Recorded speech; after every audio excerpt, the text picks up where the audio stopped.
안녕하세요. 세금 폭탄 처리반 장민세무사입니다.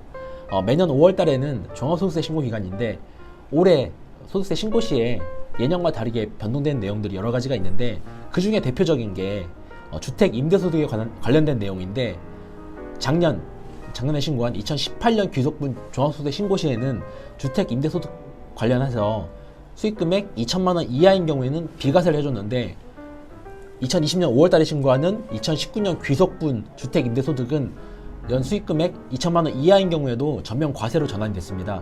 그래서 이와 관련돼서 많은 분들이 궁금해하시고 있고 저희 사무실에서도 문의가 많이 들어오고 있습니다. 그래서 제가 오늘 영상에서는 이와 관련된 내용을 한번 정리해 보도록 하겠습니다. 주택 임대소득에 대한 과세는 내가 임대를 한다고 해서 모든 주택에 대해서 과세가 되는 게 아니고 일정 요건에 따라서 과세가 되고 과세가 안 되는 경우가 있기 때문에 주택수 계산이 중요한데요. 그러면 주택수에 따라서 과세가 되고 안 되는지 그 요건에 대해서 제가 설명을 좀 드려보도록 하겠습니다. 여기 보시면 제가 1주택, 2주택, 3주택 이상으로 구분을 해 놓았는데 여기 나와 있는 주택수에 대한 계산은 내가 임대하고 있는 주택에 대한 계산이 아니고 내가 보유하고 있는 주택 기준이거든요.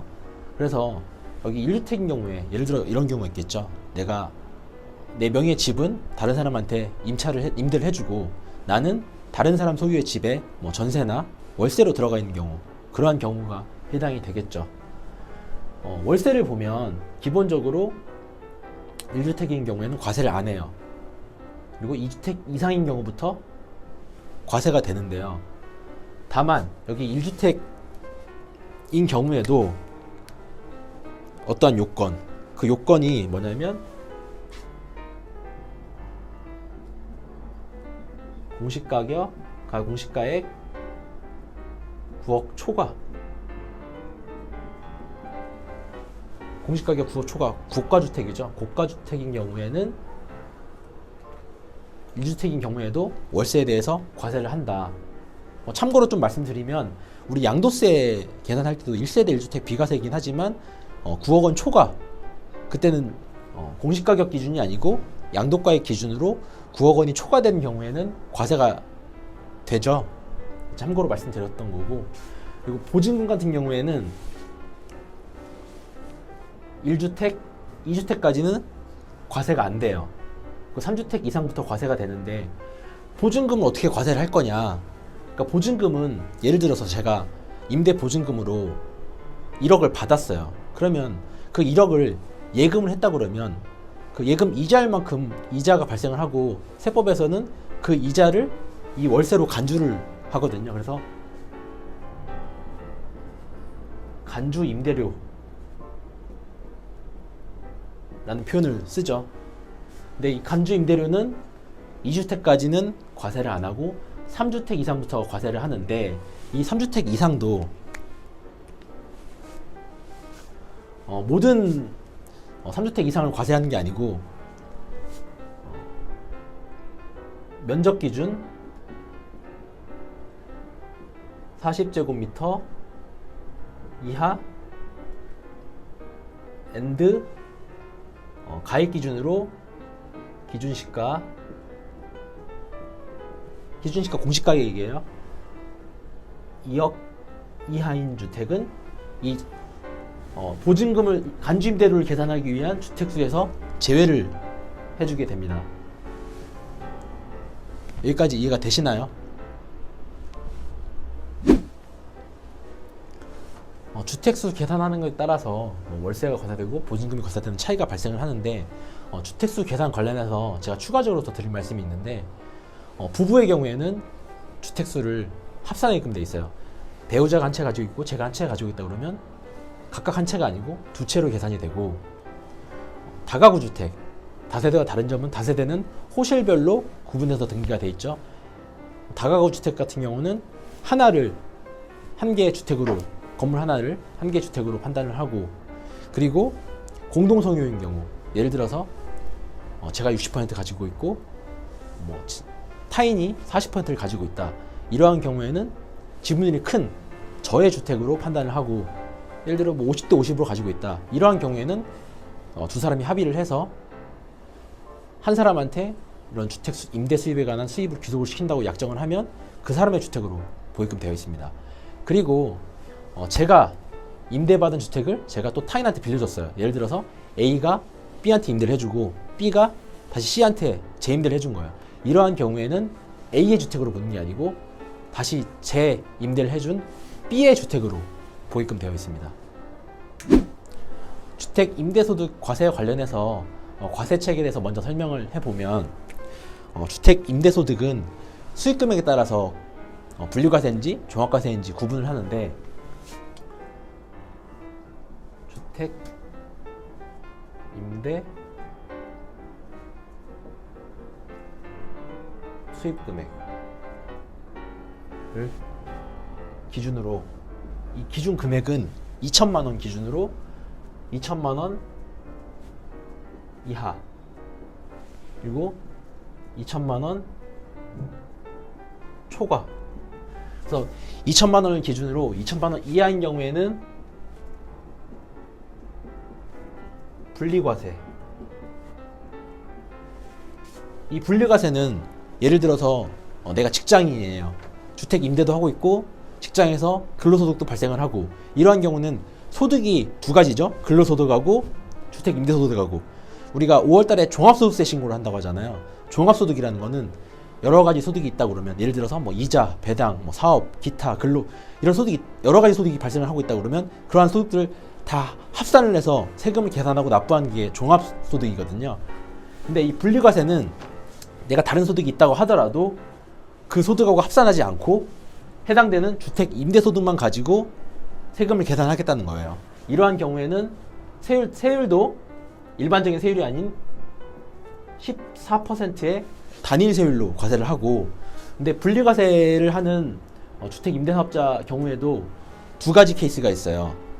세무서와 지방자치단체에 등록한 사업자와 그리고 미등록한 사업자 두 가지로 구분이 되는데 등록이 있고 미등록 있죠. 근데 등록의 경우에는 미등록에 비해서 뭔가 혜택이 더 있습니다. 자세한 내용을 제가 설명을 하면서 추가적으로 말씀을 드리고 2천만 원이 초과한 경우에는 기본 일반적인 소득세 과세체계인 종합과세를 하게 되죠. 근데 종합과세인 경우에 이것도 구분이 나눠져요. 일반적 원칙인 장부에 의해서 신고하는 방법이 있고 장부를 작성하지 않는 경우에는 추계라는 방법으로 작성을 하는데 신고를 하는데 이 추계의 경우에도 또 나눠져요. 단순 경비율 그리고 기준 경비율 이 두 가지로 나눠지게 됩니다. 종합과세인 경우에는 아까 분리과세는 제가 14% 단일 세율로 과세가 된다고 했는데 종합과세는 일반적인 6에서 42%의 초과 누진 세율로 과세가 되게 됩니다. 제가 앞에서 설명드린 대로 주택 임대소득에 대한 과세체계 설명드렸는데 과세체계 설명하는 처음에 제가 주택 임대 수익금액의 2천만 원에 따라서 분리과세인지 종합과세인지 달라진다고 말씀드렸죠. 그래서 주택 임대 수익금액에 대한 계산이 중요한데 이거에 대해서 자세히 설명을 좀 드리면 주택 임대 수익금액은 월세 그리고 간주임대료는 아까 제가 보증금에 일정한 이자율을 곱한 금액이라고 말씀드렸죠. 그리고 관리비 이게 구성이 되는데 월세는 쉽죠. 내가 해당 과세 기간에 몇 개월 임대를 했느냐. 예를 들어서 내가 4개월 임대를 했다. 그러한 경우에는 월세에 한 달치 월세에 임대 월수 곱한 금액이 월세가 되겠고 그리고 간주임대료 이 간주임대료 부분이 가장 어려워하시는 부분인데 이건 밑에서 제가 설명을 드리고 그리고 관리비 내가 월세로 받는 부분 이외에 관리비를 추가로 청구해서 받는다. 이런 거에는 관리비는 당연히 과세가 되고 그리고 이러한 경우도 있어요. 수도요금이라든지 전기요금 이런 부분들까지 내가 받는다. 근데 실제 발생되는 금액보다 더 받게 되는 경우에는 실제 추가적으로 더 받는 부분 이런 부분들도 과세가 된다. 그렇게 정리를 하시면 될 것 같습니다. 그러면 가장 어려워하시는 간주임대료 부분을 말씀을 드리면 간주임대료는 내가 보증금을 받는 부분에 대해서 전체 다 과세가 되는 게 아니고 아까도 말씀드렸듯이 보증금 중에서도 면적기준 40제곱미터 이하 그리고 가액기준 공시가격 2억 원 이하인 경우 그러니까 엔드죠. 40제곱미터 이하이고 공시가격 이하인 경우에는 과세 대상 보증금에서 차감한다고 했어요. 근데 차감하고 난 보증금도 전부 다 과세를 하는 게 아니고 그 보증금 중에서도 3억을 빼주는 거예요. 그리고 60%를 곱하는 거죠. 여기는 40%만 과세를 하겠다는 거죠. 40%의 이자율을 곱하고 그리고 이러한 경우가 있을 거예요. 내가 보증금을 받아서 은행에 예금을 하면 이자를 받잖아요. 근데 이자를 받을 때 전부 다 받는 거 아니죠. 기본적으로 은행에서 세금을 내고 원천징수를 하고 받잖아요. 그래서 만약에 지금 이 간주임대료의 과세는 내가 이자 보증금을 은행 예금했을 때 이자만큼은 월세라고 했는데 이미 내가 이자를 받을 때는 세금을 떼고 받기 때문에 이중과세가 되는 거잖아요. 그래서 해당 보증금 등에서 발생한 이자들은 차감을 하게끔 되어 있어요. 근데 이것도 어떤 요건에 따라서 뭐 차감을 안 해주는 경우도 있는데 그거는 자세히 또 설명을 드리면 일단 앞에서부터 보증금에서 3억을 빼준다. 근데 여기가 좀 어려운 부분인데 보증금 마이너스 3억이 아니고 뒤에 적수라는 말이 붙었죠. 적수라는 말이 붙었어요. 그래서 이거는 제가 예를 들어서 설명을 해볼게요. 과세 대상 임대 보증금이 A, B, C가 있는 거예요. 그러면 적수라고 하면 A는 임대 보증금이 4억이고 B하고 C는 3억이에요. 근데 해당 과세 기간의 임대 기간이 A는 10개월, B는 4개월, C는 한 달이에요. 이러한 경우에 적수를 따진다고 그러면 당연히 4억 곱하기 10개월 한 게 가장 크겠죠. 그 다음에 큰 게 어떤 거예요? 이게 크고 이게 세 번째잖아요.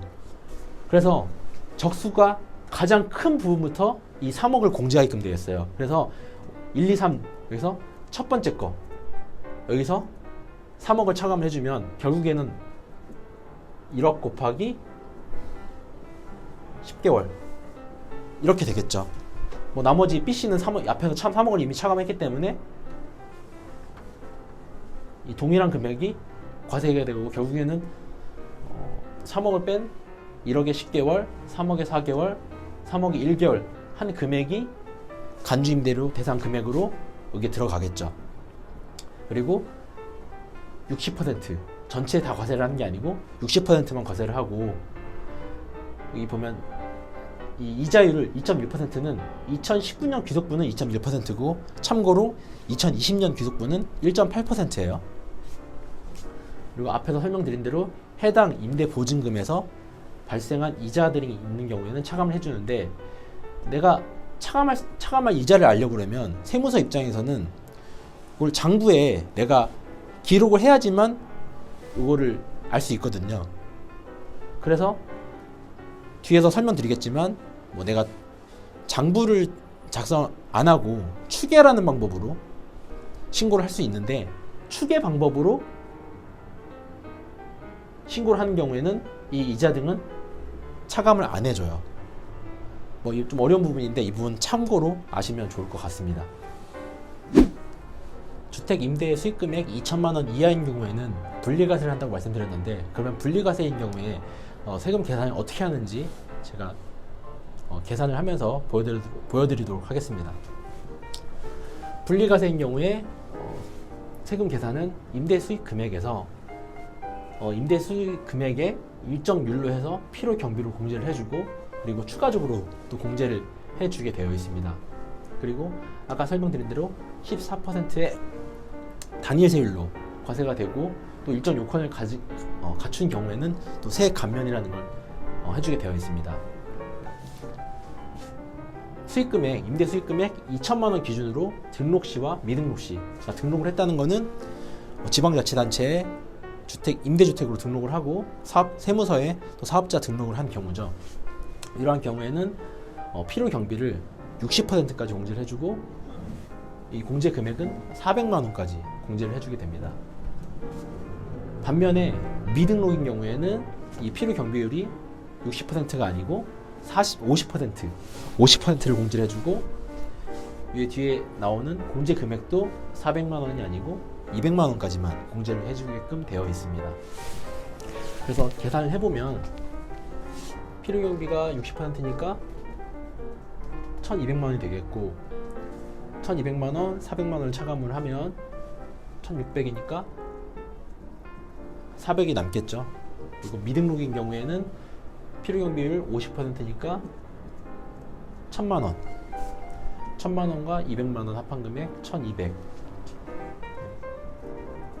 800이 남겠네요. 그래서 산출세액 14%를 적용을 하면 등록한 경우에는 56만 원 되겠고, 미등록인 경우에는 800에 14%면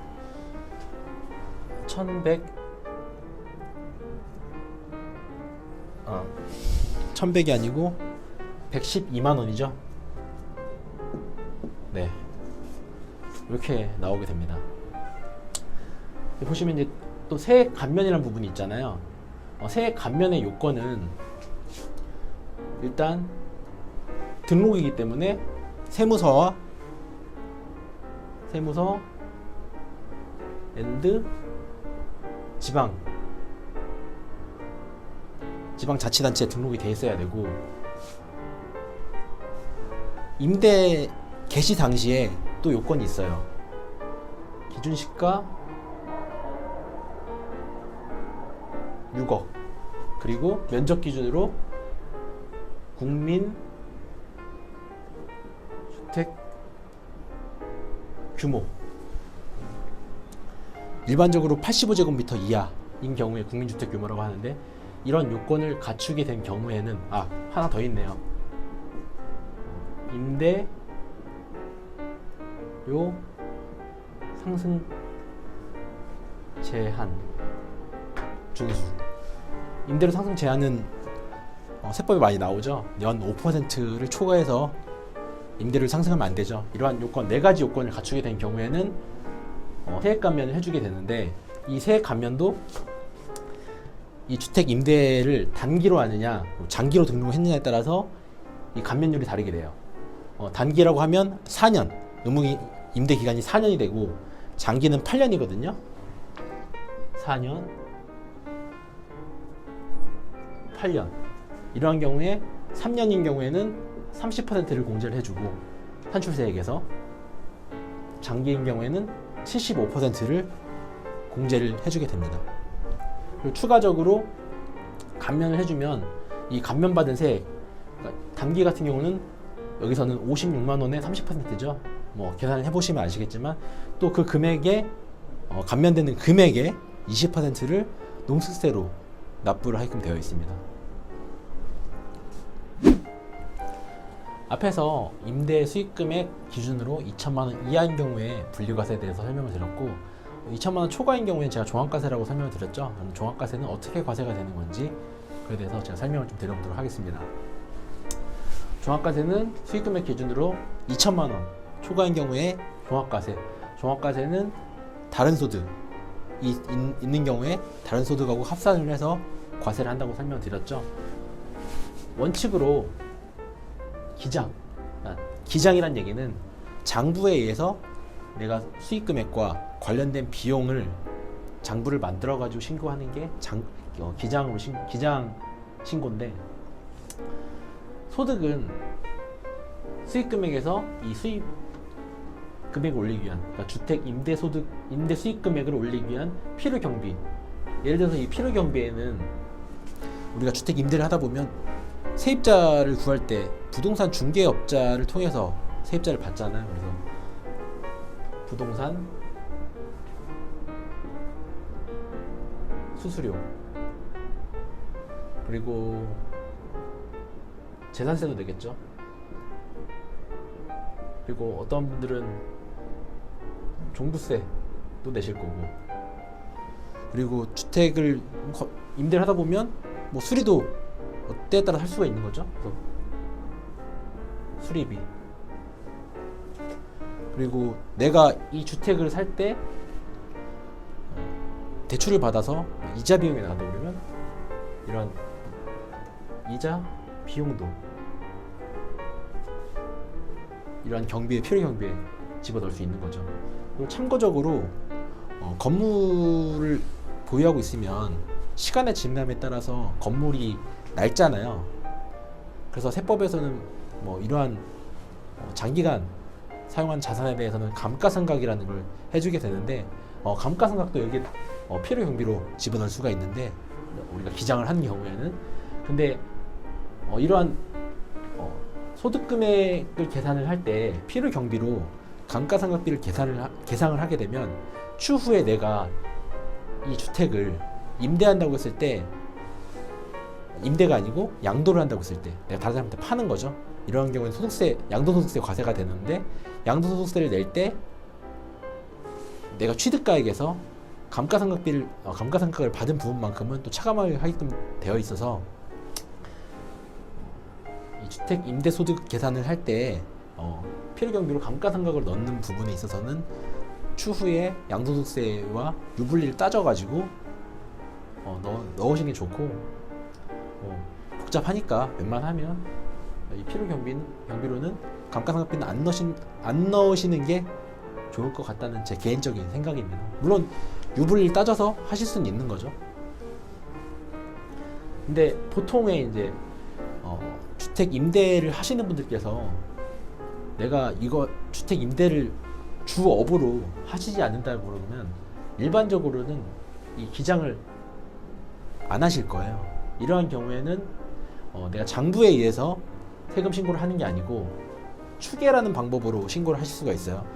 그러니까 추계란 얘기는 추정해서 계산을 한다는 그런 뜻이라고 생각하시면 되는데, 세법에서 뭐 업종별로 이런 수익 금액을 올리기 위해서 필요적으로 들어가는 경비를 평균적으로 인정해주는 비율이 있는데, 그 비율에 따라서 내가 이 필요 경비를 장부에 계상하지 않더라도 인정을 해주는 게 이 추계 신고 방법인데, 또 추계 신고 방법은 크게 기준 경비율과 단순 경비율로 구분이 되어 있어요. 이 기준 경비율보다 단순 경비율로 신고를 하는 게 유리한데, 그거는 제가 추후에 또 말씀을 드릴 건데, 무조건 내가 단순 경비를 하고 싶다고 해서 단순 경비율이 되는 게 아니고 일정한 요건이 있어요. 그 요건은 또 내가 작년에도 그 전에도, 그러니까 올해 지금 현재 2019년 우리 소득세 신고를 하는 거잖아요. 그러니까 2018년에 그러한 수익금액, 사업소득, 임대에 관한 수익금액이 있었다고 그러면 계속사업자가 되는 거고, 내가 2019년에 처음으로 이 주택 임대를 했고 2018년까지는 이런 사업소득 금액이 없었다. 사업소득 금액 기준이거든요. 사업소득이 없었다 그러면 신규 사업자가 되는 거예요. 그래서 계속사업자인 경우에는 직전 연도 수익금액 기준으로 2,400만 원 미만인지 2,400만 원 이상인지에 따라서 2,400만 원 미만은 단순 경비를 해주고, 단순 경비를 적용해주고 2,400만 원 이상인 경우에는 기준 경비를 적용을 해주는 거죠. 그리고 2019년도에 내가 신규로 주택 임대 사업을 시작을 했다. 그러면 직전 연도 수익 금액이 당연히 없겠죠. 이러한 경우에는 당해년도 수익 금액 기준으로, 그러니까 2019년도 수익 금액 기준으로 7,500만 원 미만인 경우에는 단순이고, 7,500만 원 이상인 경우에는 기준 경비율을 적용을 한다. 이렇게 이해하시면 되겠습니다. 네, 제가 추계를 적용했을 때 소득 금액을 구하는 방법에 대해서 설명을 좀 드리면, 보통 우리 사업자 등록을 낼 때 그 사업자 등록 번호가 있고 업종별로 코드가 있는데, 보통은 우리가 9억 이하 임대를 많이 하기 때문에 9억 이하 임대 기준으로 제가 말씀을 드리면, 그 9억 이하 임대인 경우에 해당 코드의 단순 경비율은 42.6%고 기준 경비율은 8.7%예요. 영상에 제가 지금 자막으로 코드별로 단순 경비율과 기준 경비율 표를 제가 올려놓도록 하겠습니다. 참고해 주시면 되고, 그래서 내가 추계로 신고를 한다. 이때 주택 임대소득과 관련된 소득 금액이 얼마인지 계산을 해보면 산식은 임대 수익 금액에서 임대 수익 금액의 일정 경비율, 예를 들어 해당 주택이 9억 이하 임대고 단순 경비율 적용받는다 그러면 42.6%가 여기에 들어가겠죠. 그리고 기준 경비율 같은 경우는 8.7%가 들어가죠. 이거만 봤을 때는 어떤 게 유리해요? 단순 경비율이 유리할까요? 기준 경비율이 유리할까요? 당연히 여기에 단순 경비율이 들어가는 게 더 유리하겠죠. 그래서 예를 들어 설명을 하면 나는 해당 사업자는 계속 사업자이고 직전 연도 수익 금액은 2천만 원, 그리고 당해 연도 수익 금액은 3천만 원이다. 여기 표에서 보면 계속 사업자니까 여기 해당될 거고 직전 연도 수익 금액이 얼마였죠? 2천만 원이죠. 2천만 원이면 2,400만 원 미만이니까 단순 경비율 적용 대상이 될 거예요. 그래서 수익 금액을 소득 금액을 계산을 해보면 당해년도 3천만 원이고 나는 단순 경비율 적용 대상이니까 단순 경비율 9억 이하 임대라고 하면 42.6%잖아요. 그래서 42.6%를 차감한 금액, 뭐 얼마인지 모르겠지만 계산을 해보시면 이 금액이 해당 주택 임대소득과 관련된 임대 수익과 관련된 소득 금액이다. 이렇게 계산이 되고, 종합과세는 제가 말씀드렸죠. 해당 소득만 과세가 되는 게 아니고 다른 소득과 합산을 해서 세액 계산을 하고 뭐 어떤 산출된 세액이 나올 거예요. 계산을 하면 우리가 세율은 단일 세율이 아니고 6에서 42% 세율을 따른다고 했죠. 그 세율로 계산을 하면 산출 세액이 나올 건데, 아까 제가 분리과세에서도 아마 이 부분에서 설명을 드렸을 거예요. 소득 우리가 소득 감면이 있었죠. 세액 감면, 정정하겠습니다. 세액 감면이 있었는데 이 종합과세인 경우에도 이 세액 감면은 적용이 됩니다. 앞에서 단기인 경우, 그러니까 4년짜리, 의무기간 4년짜리인 경우는 30% 감면을 해주고, 장기인 경우, 의무기간 8년 이상인 경우에는 75% 감면을 해준다고 설명을 드렸죠. 그래서 거기까지 제가 설명을 또 드리면 내용이 길어지니까 종합과세인 경우에도 그렇게 일정 요건을 갖춘 경우에는 감면을 받을 수 있다. 그렇게 이해를 해주셨으면 좋겠습니다. 네, 지금까지 새로 개정돼서 2019년 귀속분부터 적용이 되는 주택 임대 사업자에 대한 소득세 신고에 대해서 제가 안내를 드렸는데 내용이 쉽지는 않습니다. 그래서 저희 영상을 좀 꼼꼼히 보셔서 잘 이해를 해주셨으면 좋겠고, 5월달에 내가 주택 임대소득세 신고 대상인데 신고를 직접 하기 어려우신 분들께서는 저희 사무실에서도 이 부분에 대해서 도움을 드릴 수가 있으니까 저희 사무실에 의뢰를 하시는 것도 좋을 것 같습니다. 그럼 오늘 영상은 여기서 마무리하겠고, 아시죠? 구독과 좋아요, 알림 설정 부탁드리겠습니다. 지금까지 세금폭탄 처리반 장민샘사였습니다. 감사합니다.